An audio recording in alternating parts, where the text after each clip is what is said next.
দর্শক, আমাদের আজকের ভিডিও মবকে নিয়ে। মব আসলে উচ্ছৃঙ্খল জনতাকে বোঝায়, যারা রাষ্ট্রের আইনকে অমান্য করে কয়েকজন লোক একত্রিত হয়ে কিছু মানুষের সমন্বয়ে মানুষকে অপমান থেকে শুরু করে হত্যা এবং গালিগালাজ এবং বিভিন্ন রকমের হেনস্থা করা। তো বাংলাদেশ কখনোই মব এই শব্দটির সঙ্গে বাংলাদেশের কোনো মানুষই পরিচিত ছিল না। 5 আগস্ট 2024 সালের পর আমরা আসিফ নজরুল স্যারের মুখ থেকে প্রথম এই মব শব্দটি শুনতে পাই। এখন যিনি এই মব শব্দটি আমাদের শিখিয়েছেন, আপনারা ভিডিওতে দেখতে পাচ্ছেন, তিনি নিজেই আজকে মবের শিকার হয়েছেন। সালটা 2024।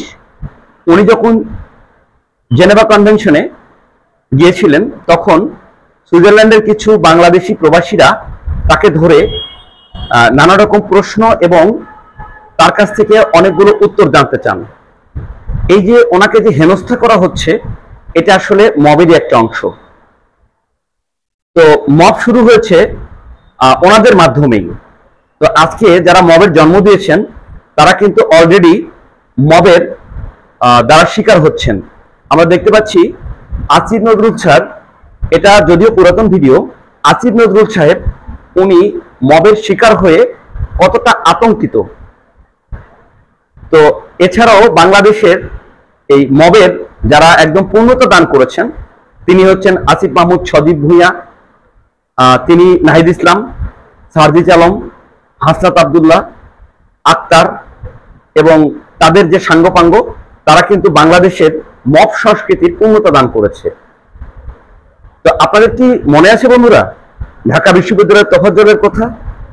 যে তোফাজ্জলকে একটি মোবাইল চুরির অপরাধে বা মোবাইল চুরির দায় দিয়ে তাকে রাতভর অত্যাচার করে খাবার খাইয়ে, মানে তাকে রাতের খাবার খাইয়ে তার দ্বারা গান শুনে, মানে তাকে গান গাইয়ে নিষ্ঠুর নির্মমভাবে হত্যা করেছিল। মব কতটা নিষ্ঠুর হতে পারে তোফাজ্জলের মৃত্যু আমাদেরকে দেখিয়েছিল। বন্ধুরা, আপনাদের কি মনে আছে বাংলাদেশের রাজশাহী ইউনিভার্সিটির পাশে বিনোদপুর নামক একটি এলাকার কথা, যেখানে মাসুদ নামে একটি লোককে নিষ্ঠুরভাবে পিটিয়ে মারা হয়েছিল। লোকটা ছিল পঙ্গু। লোকটি রাতে তার স্ত্রীর ওষুধ এবং তার সন্তানের খাদ্য কিনতে এসেছিল। তাকে ওখানে পেয়ে নিষ্ঠুরভাবে বিনোদপুরে তাকে অমানসিক নির্যাতন করে, তার দুটো পা ছিল না, তাকে নিষ্ঠুরভাবে নির্যাতন করে হত্যা করা হয়েছিল। তো আরো অনেক মবের ইতিহাস বাংলাদেশে আছে, যেটা আপনারা ধীরে ধীরে শুনতে পাবেন।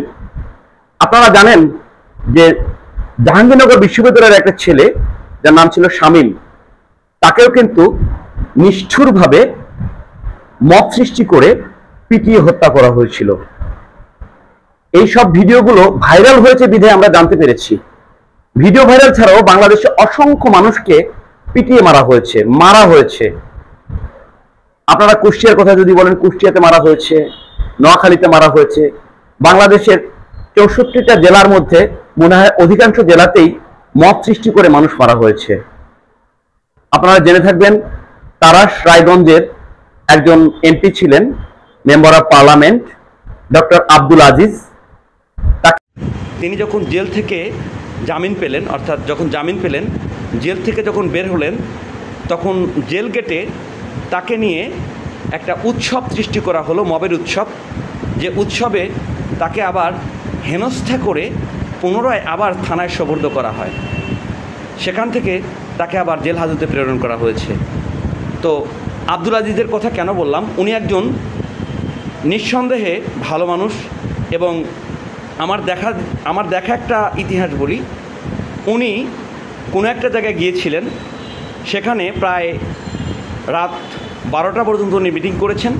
মিটিং করার পর যখন উনি বের হওয়ার পরে দেখেন যে দীর্ঘ একটা মানুষের সারি, যারা চিকিৎসা নিতে এসেছে এবং দরিদ্র মানুষেরা, তো তাকে চিকিৎসা দিয়ে ওখান থেকে যেতে হবে এমনটা না, কারণ তিনি তো একজন এমপি এবং ডাক্তার। উনি স্বপ্রণোদিতভাবে, আমি ওখানে উপস্থিত ছিলাম দর্শকেরা, তো উনি ওইখানে সারা রাত জেগে রোগীদের সেবা দিয়েছেন, চিকিৎসা দিয়েছেন। এরপরে একদম ভোরবেলায় উনি ওইখান থেকে গাড়ি নিয়ে সোজা ঢাকার উদ্দেশ্যে রওনা হয়েছিলেন। এটা আমার দেখা। তো এইরকম একজন মানুষকে মব সৃষ্টি করে তাকে বিভিন্ন রকম হেনস্থা করা হয়েছিল এবং তাকে জেলে প্রেরণ করা হয়েছিল। আপনারা দেখতে পাচ্ছেন যে বাংলার আরেকজন বীর সন্তান, আমরা তাদেরকে বীর বলবো কারণ তারা আমাদেরকে একটা সুন্দর স্বপ্ন দেখিয়েছিলেন। তার গাড়িতে কত সুন্দরভাবে ডিম পড়ছে। উনিও একজন মবের ঠিকাদার, কারণ ওনারা বলে থাকেন, মানে সরকারে যারা আছেন তারা বলে থাকেন যে বাংলাদেশে কোনো মব হয় না, যেগুলো হচ্ছে এগুলো প্রেশার গ্রুপের কাজ। তো প্রেশার গ্রুপ কি, হোয়াট ইজ প্রেশার গ্রুপ আমরা জানি না। তো যদি তার গাড়িতে যদি এভাবে বৃষ্টির মতো ডিম পড়ে, তো মাহফুজ আলম যিনি তথ্য উপদেষ্টা, তিনি যখন নিউ ইয়র্কে গেলেন মবের শিকার হলেন, এরপরে তিনি ব্রিটেনে গেলেন, সেখানেও মবের শিকার হলেন। তো এই যে মবের শিকার হচ্ছেন বারবার এবং বিভিন্নভাবে তারা হেনস্থা হচ্ছেন, তো হেনস্থা হওয়ার পেছনে কারণটা হচ্ছে তারাই কিন্তু মবের জন্ম দিয়েছেন। তো আজকে যারা মবের জন্ম দিয়েছেন তারাই আজকে মবের দ্বারা শিকার হবেন, এটা আসলে নতুন কিছু না। তো আমরা সবাই মবের বিরুদ্ধে, আমরা মব চাই না। এখানে দেখতে পাচ্ছেন বাংলার আরেকজন বীর সন্তান আক্তার হোসেন, তাকে নিউ ইয়র্কে যখন তিনি জাতিসংঘের ভাষণের যে অনুষ্ঠান, সেই অনুষ্ঠানে তিনি, অনুষ্ঠানে ঠিক না, তিনি তাদের সফর সঙ্গী হয়েছিলেন যারা জাতিসংঘের অনুষ্ঠানে গিয়েছেন, আমাদের প্রধান উপদেষ্টা ডক্টর মোহাম্মদ ইউনূস। তো ইউনূসের সঙ্গে উনি গিয়েছিলেন সফর সঙ্গী হয়ে। তো যাওয়ার পরে বিমানবন্দরে তাকে হেনস্থা করা হয়। তো এগুলো হেনস্থার পেছনে যথেষ্ট কারণ আছে। বন্ধুরা, আরেকজন মানুষের কথা আপনারা বলবো, সেটা মানে কিছুদিন আগে ঘটে যাওয়া একটি ঘটনা। সেটা হচ্ছে, আপনাদের নিশ্চয়ই মনে আছে, পুরান ঢাকার মিটফোর্ডে সোহাগ নামে একটি লোককে পাথর দিয়ে নিষ্ঠুর নির্মমভাবে উলঙ্গ করে রাস্তার উপরে জনসম্মুখে নির্দয়ভাবে মেরে তার লাশের উপরে নাচতে দেখা গিয়েছিল। এগুলো নাকি প্রেশার গ্রুপ। তো দর্শক, আমরা মব চাই না, সেটা যেই করুক, আমরা মবের বিরুদ্ধে। তো আমি সরকার বাহাদুরকে বলবো, আপনি দ্রুত মবের বিরুদ্ধে ব্যবস্থা নিন। তা না হলে হয়তোবা, বুঝতে তো পারছেন আমি কি বলতে চাচ্ছি, হয়তোবা যেটা বলতে চাচ্ছি আপনারা বুঝতে পেরেছেন অবশ্যই, সেটা হতে পারে, এমনটা হতে পারে যে হয়তো এমন দিন না আসুক যে আপনি যমুনা থেকে বের হতে আপনার মবের সম্মুখীন হতে হয়, যার কারণে সময় থাকতে সব কিছু ঠিক করে নেন। না হলে অবশ্যই এই মব যখন ছড়াচ্ছে, আজকে মব আমরা দেখতে পেরেছিলাম বা আমরা দেখছিলাম যে মব শুধু আমাদের দেশে হচ্ছিল, বাংলাদেশের মধ্যে এটা সীমাবদ্ধ ছিল, কিন্তু এই মবটা ধীরে ধীরে আমাদের দেশের বাইরে, লন্ডন, মবটা নিউ ইয়র্ক, মব চলে যাচ্ছে ইউরোপ, মব চলে যাচ্ছে আমেরিকায়, এরপর ধীরে ধীরে হয়তো মিডলে চলে যাবে, সৌদি আরব যাবে, কাতারে যাবে, ওমানে যাবে। তার মানে সব জায়গায় মব সৃষ্টি হবে। আপনি যেটা করবেন এর ফল তো আপনাকে ভোগ করতেই হবে। আপনারা যেটা করতেছেন সেটার ফল আপনারা হাতে নাতে পাবেন, এটাই সাধারণ। তো যাই হোক দর্শক, আমরা আর বেশি আপনাদের ধৈর্যের পরিচয় নেব না, আপনারা দেখতে থাকুন। এরপরে আমরা একটি পাবলিক রিয়াকশন নেব, যে পাবলিক রিয়াকশনে মবের বিরুদ্ধে বাংলাদেশের মানুষ কতটা সোচ্চার সেটা আপনাদের দেখাবো। তো এই পাবলিক রিয়াকশন নেওয়ার জন্য আমি সিলেটের কিছু লোককে বাছাই করেছিলাম। তারা দেখেন এখানে গাড়ি আটকে, এটা আসলে কতটা মানে অপমানজনক যে একজন প্রধান উপদেষ্টার গাড়ি এভাবে আটকে জনগণ ওখানে উল্লাস করছে, নাচানাচি করছে, তাকে গালিগালাজ করতেছে। এটা আপনারা দেখতে পাচ্ছেন ভিডিওতে যে কতটা উচ্ছ্বসিত তারা।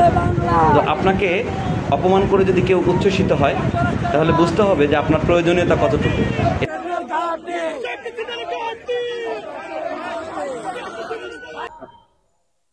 আসসালামু আলাইকুম প্রিয় দর্শক, আমি আছি এখন সিলেটে। সিলেটকে বলা হয় 360 আউলিয়ার দেশ। তো একসময় দেশ ছিল, এখন এটি বাংলাদেশের একটি বিভাগ, যেখানে শাহজালাল, শাহপরাণ, বিভিন্ন আউলিয়া এখানে শুয়ে আছেন। তো সেই শহর থেকে আপনাদের আজকে বাংলাদেশের যে প্রেক্ষাপট, সেই প্রেক্ষাপটের উপরে কিছু কথা বলবো এবং এখান থেকে কিছু পাবলিক রিঅ্যাকশন নেব। আমাদের আজকের কথা বলার বিষয় যে মব কালচার। বাংলাদেশে যে মব কালচার শুরু হয়েছে, সেই মব কালচার যারা মব করতেছে তারাও মবের শিকার হচ্ছে। কেমন আছেন? আচ্ছা, আলহামদুলিল্লাহ। আপনার নামটা কি ভাই? আমার নাম সাইদ আহমেদ। সাইদ আহমেদ। আচ্ছা সাইদ আহমেদ, এই যে বাংলাদেশে এখন বিভিন্ন ভাবে মানুষ পিটায় মারতেছে, জেলে দিচ্ছে, এটা আবার বিদেশে চলে যাচ্ছে, এটা তো জানেন। হ্যাঁ হ্যাঁ। তো এটা আপনি কিভাবে দেখতেছেন?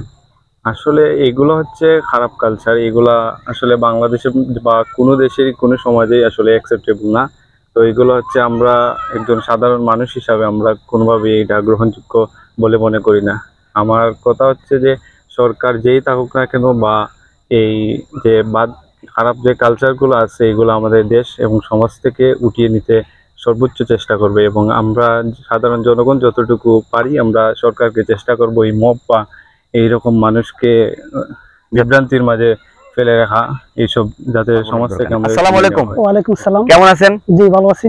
আচ্ছা, আপনার বাসা কি সিলেটে? জি আমার বাসা তো সিলেট। আমি ঘুরতে ঘুরতে সিলেটে আসলাম, তো আপনার কাছ থেকে একটা মতামত দিতে চাচ্ছি। জি বলুন। বাংলাদেশে যখন একটা ব্যাড কালচার মানে মব নামক একটা দানব বাংলাদেশে চেপে বসে, এটাকে আপনি কিভাবে দেখছেন? ওইটা তো স্যার মোটামুটি আপনার ওই যে এখন যে বছর শুরু হয়েছে ওইগুলা চলতে তো মোটামুটি এক পর্যায়ে দেখা যাচ্ছে সামাজিক পর্যায়ে বা আমাদের সামাজিকতা ওগুলো নষ্ট হবে স্যার। তো এখান থেকে আমরা মোটামুটি এখন যে আমরা সরকার বা প্রশাসনিক পর্যায়ে ওইটা পদক্ষেপ নিতে হবে যাতে আপনার ওইটা যে সামাজিক পর্যায়ে না আসে। আসসালামু আলাইকুম। ওয়ালাইকুম আসসালাম। ভাই আপনার নাম কি? সম্রাট। আপনার বাসা কি সিলেটে? হ্যাঁ, আপনি কি করেন এখন? আমি স্টুডেন্ট, পড়াশোনা শেষ, আপাতত চাকরি প্রার্থী। আচ্ছা, তো এই যে বাংলাদেশের একটা ব্যাপার আমি আপনার কাছে একটু মতামত জানতে চাইবো যে বাংলাদেশের যে কালচারটা শুরু হয়েছে, এটা হয়তো কালচারটা খুলে বলি আপনাকে, সেটা হচ্ছে মব কালচার। মব কালচার মানে কয়েকজন মানুষ একত্রিত হয়ে পাথর দিয়ে বা বিভিন্ন ভাবে মানুষ হত্যা করতেছে, কাউকে জেলে দিচ্ছে। যেমন আমাদের প্রধান উপদেষ্টার যে সহকারী মাহফুজ আলম, তিনিও মবের শিকার হয়েছেন। আর এরপরে আসিফ নজরুল স্যার, উনিও মবের শিকার হয়েছেন। আর আওয়ামী লীগের লোক তো অহরহ মবের শিকার হচ্ছে। তো এই যে মবের শিকার, যারা মব করতেছে তারাও শিকার হচ্ছে। তো এই যে মব, এই মবটাকে আপনি কিভাবে দেখছেন? স্যার এটা তো আসলে একটা নোংরা জিনিস, মানে এটা আমরা মানে পজিটিভলি কখনো দেখতে পারি না। এক হচ্ছে আপনার এটা কয়েকজন মানুষ মিলে একটা মানুষকে পিটিয়ে হত্যা করে, এটা মানে এক্স্যাক্টলি নেগেটিভ একটা সাইড। এটা আমরা বাংলাদেশ থেকে উচ্ছেদ চাই। এটা যেভাবেই হোক সরকারকে যেভাবে সমাধান হয় সরকারের এটা উচিত, এটার উপরে নজর দেওয়া। ধন্যবাদ। তো দর্শক, আপনারা দেখতে পাচ্ছেন যে মব আসলে আমরা চাই না। মব এদেশ থেকে উঠে যাক, এদেশের শান্তি প্রতিষ্ঠিত হোক, এটা আমাদের কাম্য এবং সরকারের কাছে আমাদের জোর দাবি যাতে মব অনতি বিলম্বে এই মব নামক যে দানব আমাদের উপরে চেপে বসেছে আমাদের জাতির উপরে, এখান থেকে যাতে সরিয়ে নেওয়া হয়।